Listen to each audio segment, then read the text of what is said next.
కు స్వాగతం. 24 గంటలు కాదు, ఒక సెకనులో మీ ముందుకు చూస్తూనే ఉండండి. నిరంతర వార్తా ప్రసారాలు. భద్రాద్రి కొత్తగూడెం జిల్లా పాల్వంచలోని ఐడిఓసిలో ఖమ్మం ఎంపీ రామసహాయం రఘురాం రెడ్డి, కలెక్టర్ జితేష్ వి పాటిల్ తో కలిసి కొత్తగూడెం నియోజకవర్గ రెవెన్యూ శాఖ అధికారులతో సమీక్షా సమావేశం అనంతరం మీడియాతో మాట్లాడుతున్న తెలంగాణ రెవెన్యూ, గృహ నిర్మాణం, సమాచార శాఖల మంత్రి పొంగులేటి శ్రీనివాసరెడ్డి సంవత్సరం పూర్తయి రెండవ సంవత్సరంలో అడుగు పెట్టాం. ఈ పేదోడు ప్రభుత్వంలో గౌరవ ముఖ్యమంత్రి రేవంత్ రెడ్డి గారి నాయకత్వంలోని ఈ ఇందిరమ్మ రాజ్యంలో ప్రత్యేకంగా ఈ గిరిజన ప్రాంతంలో ఉండే మండలాలు, గ్రామాలు, భూములకు సంబంధించిన అనేక సమస్యలతో ఇబ్బంది పడుతున్నారు. సుమారు నాకు తెలిసి ఒక్కొక్క గ్రామం 100 సంవత్సరాల నుంచి అదే భూమి మీద సాగు చేసుకుంటూ వాళ్ళ జీవనాన్ని సాగిస్తున్నారు. వాటికి పూర్తి హక్కులు ఇతరత్ర వివిధ కారణాల చేత ఇబ్బంది ఉన్నమాట వాస్తవం. మోడల్గా ఈ గిరిజన జిల్లా అయిన భద్రాద్రి కొత్తగూడెం జిల్లాలోని 5 నియోజకవర్గాల్లో ఎమ్మెల్యేలు గారి సూచనల మేరకు ప్రతి నియోజకవర్గంలో ఒక పెద్ద సర్వే నెంబర్ అంటే 1500 నుంచి 2000, 2500 ఎకరాలు ఉంటుంది ఒక్క నెంబర్లోనే. ఆ నెంబర్కి సంబంధించి కొంత ప్రభుత్వ స్థలం, కొంత ఫారెస్ట్ స్థలం, కొంత పట్టా భూమి, ఈ 3 ఒకే సర్వే నెంబర్లో ఉన్న కారణంగా, ఉదాహరణకి పాలవంత ఇండస్ట్రియల్ ఏరియా, ఈ పాలవంత ఇండస్ట్రియల్ ఏరియాలోని అర్బన్ ఏరియాల్లో ఉండే సుమారు వేలాది ఎకరాలకు సంబంధించిన ఒకటే సర్వే నెంబర్లో ఈ 3 స్వభావాలు కలిగిన భూములు ఉండటం వల్ల ప్రజలు చాలా ఇబ్బంది పడుతున్నమాట ముమ్మాటికి వాస్తవం.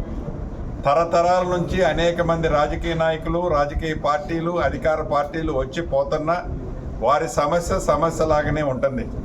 దీన్ని పరిష్కారం కనుగొనాలని ఈ పేదోడి ప్రభుత్వమైన ఇందిరమ్మ రాజ్యంలో రేవంత్ రెడ్డి గారి సూచనల మేరకు వీటి మీద విస్తృతంగా గౌరవ కలెక్టర్ గారు మిగతా అధికారులతో స్థానికంగా ఉండే ఎమ్మెల్యేలతో చర్చించడం జరిగింది. దీనిని ఎలా పరిష్కారం కనుగోవాలనో వారు ఇచ్చిన సూచనల మేరకు కొన్ని నిర్ణయాలు కూడా తీసుకోవడం జరిగింది. పూర్తి వివరాలు నియోజకవర్గాల్లో ఒక్కొక్క సర్వే నెంబర్ ఒక్కొక్క నియోజకవర్గంలో సర్వే చేస్తున్నారో దీన్ని భవిష్యత్తులో రాష్ట్రంలో ఉండే వేలాది గ్రామాల్లో ఇటువంటి సమస్యలు ఉన్నమాట వాస్తవం.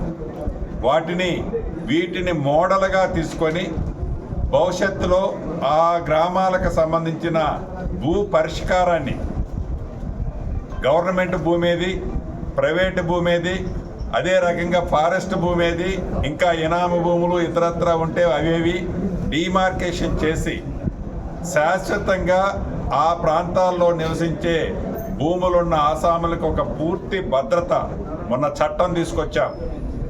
2025 నెంబర్ 1 భూభారతి చట్టం ఏదైతే తీసుకొచ్చామో ఈ చట్టం ద్వారా ప్రాక్టికల్గా ఈ సర్వే ద్వారా వచ్చే రిపోర్టుని సూపర్ ఇంపోజ్ చేసి ప్రజలకు ఇబ్బంది కలగకుండా, భూ ఆసాములకు ఇబ్బంది కలగకుండా స్థానిక పరిస్థితులకు అనుగుణంగా ఈ ఇందిరమ్మ ప్రభుత్వంలో నిర్ణయాలు తీసుకోవటం కోసం మోడల్గా ఒక 5 గ్రామాలని ఇక్కడ ఒక్కొక్క సర్వే నెంబర్ని ఐడెంటిఫై చేయడం జరిగింది.